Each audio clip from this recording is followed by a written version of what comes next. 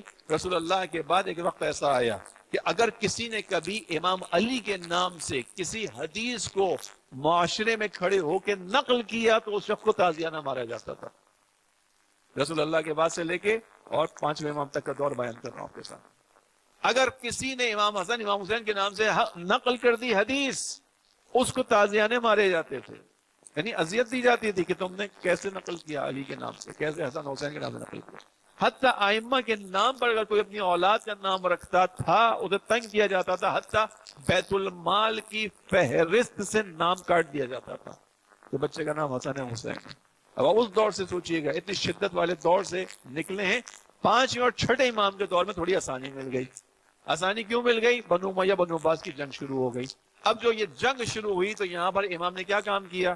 امام نے تلوار اٹھا کر مقابلہ نہیں کیا. امام کو معلوم تھا آگے کیا ہونے والا. اگر ابھی اس مارکے میں امام خود سے آ جاتے، شامل ہو جاتے تو دونوں کے لیے کام آسان تھا. امام محمد باقر کو شہید کرتے، امام جعفر صادق کو شہید کرتے، شہادت کے نتیجے میں آگے امامت کا سلسلہ نہ چلتا. لہذا ان دونوں اماموں کو معلوم تھا آگے آنے والا دور مشکلات کا دور ہے. وہ سختیاں آئیں گی کہ اب ہم ائمہ علیہ السلام کو وطن سے دور کیا جائے گا. باقی کے ائمہ تو شہادت میں وطن میں پائی ہیں، مدینے میں 5 امام، لیکن باقی ائمہ جانتے ہیں. لہذا انہوں نے کس چیز پر توجہ دی؟ وہ جو قال علی کہنے پہ پابندی تھی، قال الحسین کہنے پہ پابندی تھی. 5ویں امام نے بیٹھ کر مدینے کی مسجد کے اندر قال رسول قال علی قال حسن حسین کیا ہے. یعنی سیرت ائمہ کو، ائمہ کی تعلیمات کو زندہ کیا، لوگوں تک پہنچایا کہ دیکھو یہ راستہ ہے اسلام کا، اسلام کا حقیقی درست چہرہ یہ ہے. یہ جب ہو گیا، اب اس کے مقابلے میں جب امام نے ہزاروں شاگرد تیار کیے تو وہ تو ہو گیا. مصلحت کے تحت بنو عباس بنو امیہ کی جنگ میں اماموں کو فرصت مل گئی، موقع مل گیا. کیا کریں اس کا؟ اس کے مقابلے میں 7ویں امام کے دور میں ان راویوں کو بنایا گیا جنہوں نے احادیث کو جعل کرنا شروع کیا، جعلی احادیث بنانا شروع کی. آپ کو ہمارے یہاں بھی، اب سن لیجیے تھوڑی سی بات، ہمارے یہاں غالیوں کی تعلیمات جو پھیلی ہیں اس کا جو بنیادی دور ہے وہ امام موسیٰ کاظم کا دور ہے. غالیوں کی طرف یعنی ائمہ علیہ السلام کو جو خدائی کا درجہ دینے والی چیزیں ہیں اس کا بہت بڑا حصہ امام موسیٰ کاظم کا دور ہے. اور 7ویں امام سے لے کر 11ویں امام تک ان 5 ائمہ علیہ السلام نے جہاں دوسروں کا مقابلہ کیا وہاں غالیوں کا بھی مقابلہ کیا. انہی ائمہ کے دور کی احادیث ہیں کہ غالیوں سے ہمارا کوئی تعلق نہیں ہے. غالی کون ہے؟ جو ہمیں خدائی کے درجے پر پہنچا ہے، جو ہمیں اس طرح سے بیان کرے کہ ہمارے ہوتے ہوئے خداوند عالم کی قدرت نہیں ہے، ہمارے ہوتے ہوئے خدا کا اختیار نہیں ہے، ہمارے ہوتے ہوئے ایسا نہیں ہے. میں نے مقابلہ کیا، حدیث سن لیجیے اس کے حوالے سے. امام نے بیان کیا کہ ہمارا غالیوں سے کوئی تعلق نہیں ہے. غالیوں کے ساتھ اٹھنا بیٹھنا حرام، ان کی بیٹیوں کو لینا، ان کی وہ بیٹیاں دینا حرام ہے. ائمہ نے بیان کیا جو ہمیں اس درجے تک لے جائیں. یہ ماحول تھا. جعلی حدیث جعلی حدیث کو بنوایا گیا امام موسیٰ کاظم کے دور میں. ایسے حالات میں امام کام کر رہے ہیں. آخری نقطہ بیان کر رہا ہوں آپ میں. اب امام نرس کیا کام کرتا ہے؟ امام کی تو بڑی جو ہے وہ زندگی قید میں ہے. 35 سال کا دور امامت ہے، 14 سال قید نکال دیجیے آپ اس میں سے، تقریباً آدھا کام و بیش آدھا اس کا بنتا ہے. اب امام نے کام کیسے کیا؟ امام آگے کو دیکھ رہے ہیں. امام نے موسیٰ کاظم علیہ السلام نے اپنے دور کے اندر وکالت کا سلسلہ شروع کیا. وکالت یعنی وکیل بنانا شروع کیا، نمائندے بنانا شروع کیے. اور امام کے پاس یہ جو وکیل آئے یہ کہاں سے آئے؟ ان کی جو تربیت ہوئی وہ 6ٹھے امام جعفر صادق علیہ السلام نے کی.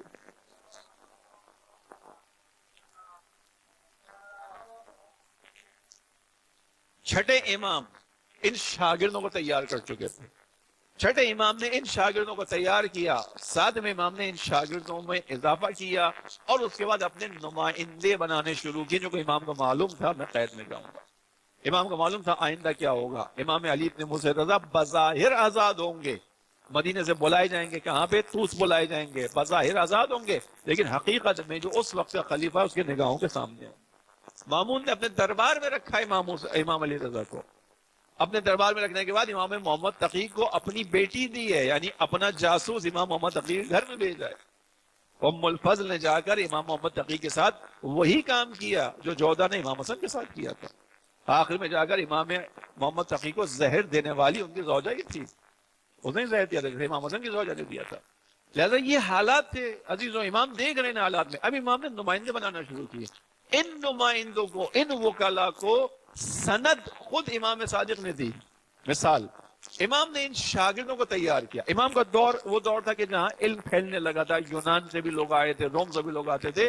امام نے شاگرد تیار کیے. غور سے سنیے کہ ان باتوں کو. امام کے جو شاگرد ہیں امام جعفر صادق کے، حشام ہیں، زرارہ ہیں، ابو بصیر ہیں، دیگر بہت سارے افراد ہیں امام کے شاگرد.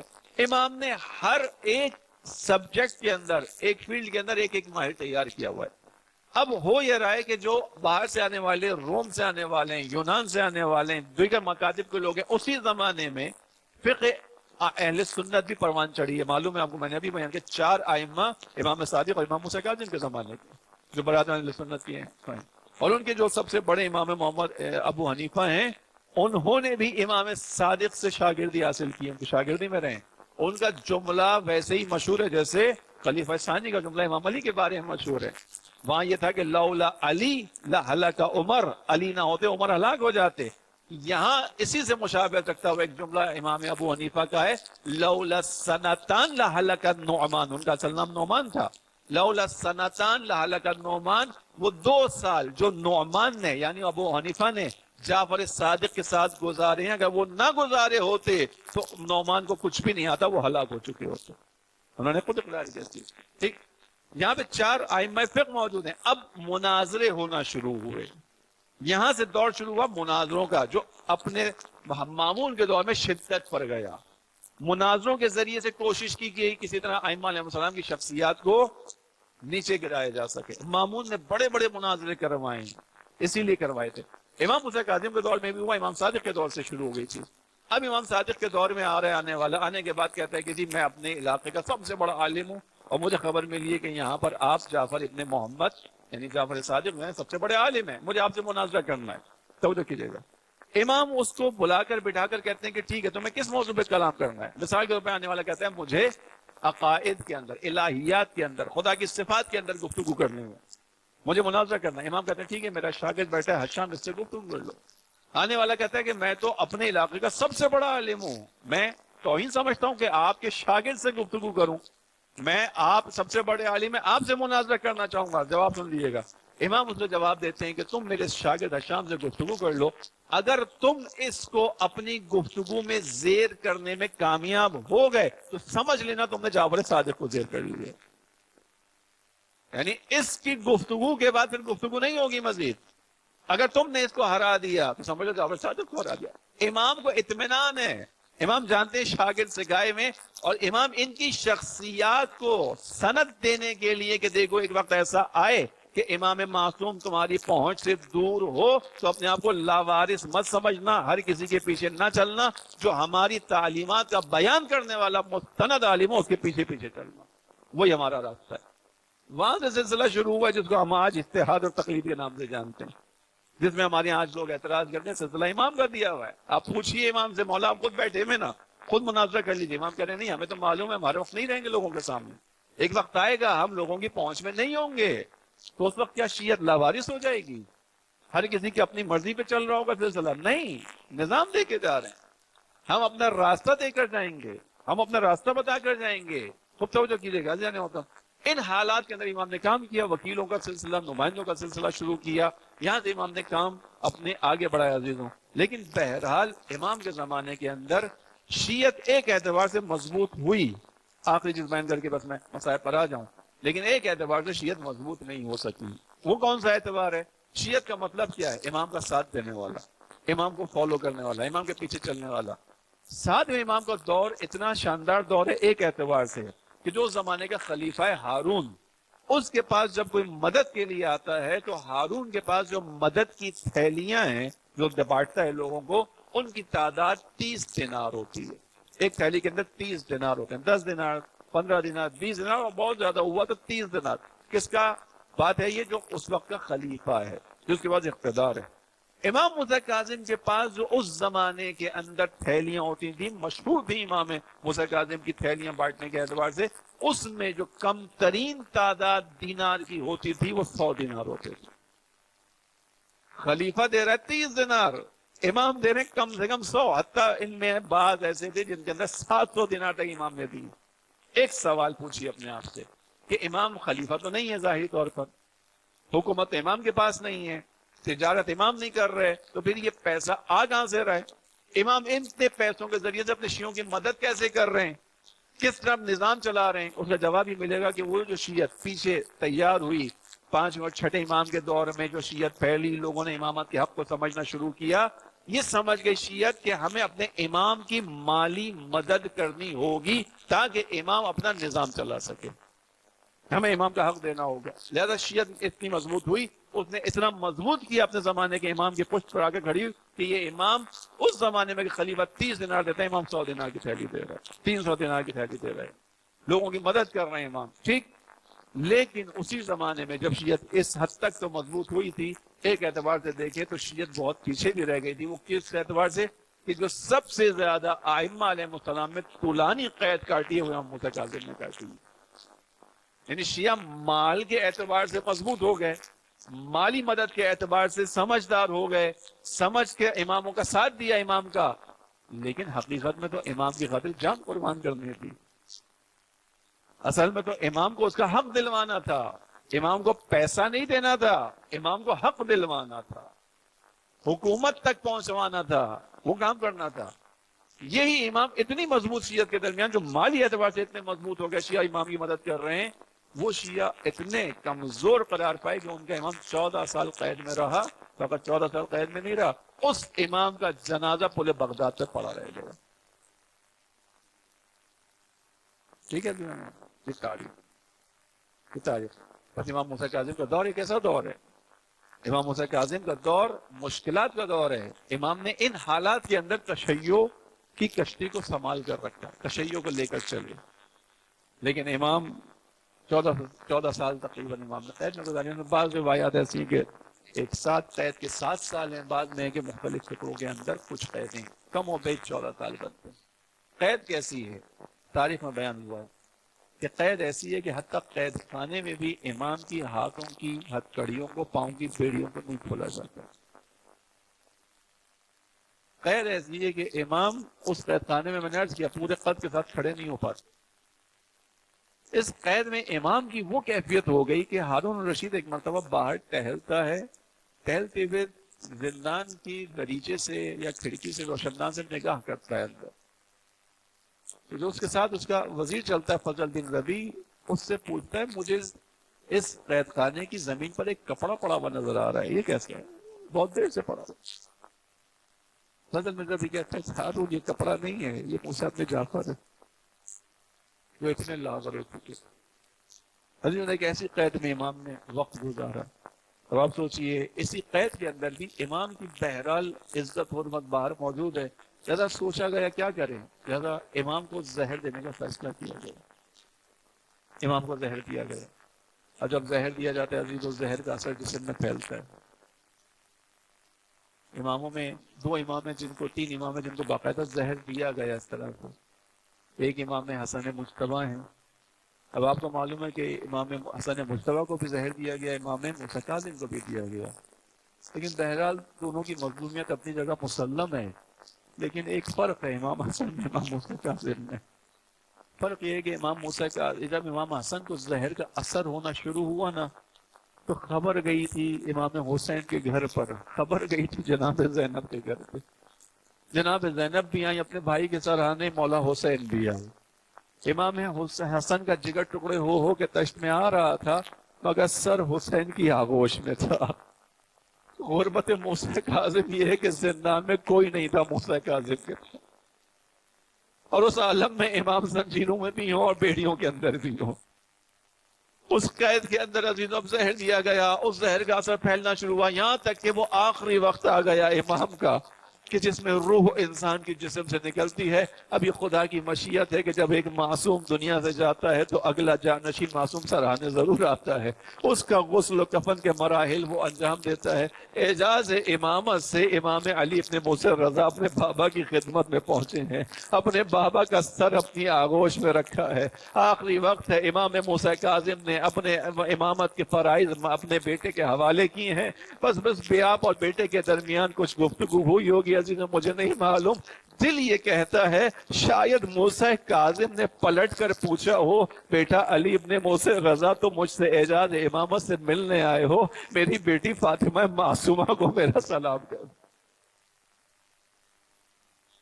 اے علی ابن موسی رضا، بیٹیوں کو باپ کی بڑی قدر ہوتی ہے. بیٹیاں باپ کی مصیبت برداشت نہیں کر پاتی.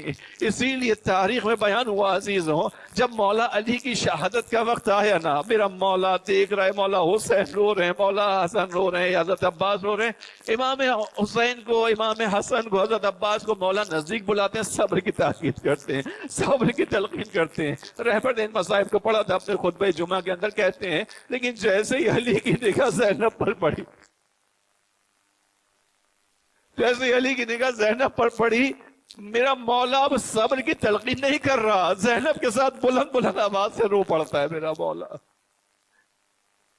عجب نہیں موسی کاظم نے کہا علی ابن موسی رضا میری جا کر میری بیٹی کو میری طرف سے پوچھنا، اس کا خیال کرنا. عزیزوں بس یہ مرحلہ امام موسی کاظم پر آیا. امام علی رضا نے علیہ السلام نے جو ظاہر تھا اس کے مطابق اپنے بابا کو غسل دیا. اس کے بعد امام کا جنازہ جو ظاہری طور پر آیا وہ جنازے کو لایا گیا، بغداد کے پل پر رکھا گیا. بس یہیں سے ایک سلام کرتے ہیں کربلا میں. میں کہوں گا مولا اعجاز امامت سے امام رضا آپ کے سراہنے پہنچے، اعجاز امامت سے آپ کے سراہنے پہنچ کر آپ کے آخری وقت میں آپ کے ساتھ موجود تھے. مولا آپ کا دم اس وقت نکلا جب آپ نے اپنے سامنے اپنے بیٹے علی ابن موسی رضا کو دیکھا. اس نے آنے کے بعد آپ کے ابتدائی مراحل کو طے کر دیا. مولا کربلا کے اندر جب امام سجاد نکل رہے تھے، اپنے بابا کو اس عالم میں دیکھ کر نکل رہے تھے کہ خاک پر باپ کا لاشا پڑا ہوا تھا، بدن پہ اوپر سر بھی موجود رہی تھا، روح نکلنے والی تھی، زینب سواری سے گری تھی. بیٹا سجاد یہ کیسی کیفیت ہے؟ کابو پہ اماں وہ بیٹا کتنا مجبور ہے جو اپنے بابا کو بے گور و کفن دیکھے مگر جنازے کو دفنا بھی نہ سکے. میرا مولا گیا تو یہاں سے تھا عزیزوں، اعجاز امامت سے 12 محرم کو امام سجاد آئے بھی تھے، دفنانے کے لیے آئے تھے، بنی اسد کے قافلے کے ساتھ آئے تھے. مگر ایک فرق ہے امام سجاد کے اور امام علی موسی رضا کے درمیان. عزیزوں فرق یہ کہ جب سید سجاد نے اپنے بابا کی لاش کو دفنانے کے لیے اٹھانا چاہا تو میرا مولا اپنے بابا کے لاشے کو اٹھا نہ پایا. آواز دی بنی اسد والوں کوئی حسیر لا دو، ارے کوئی دری لا دو، میرے بابا کے جسم کے اتنے ٹکڑے ہو چکے.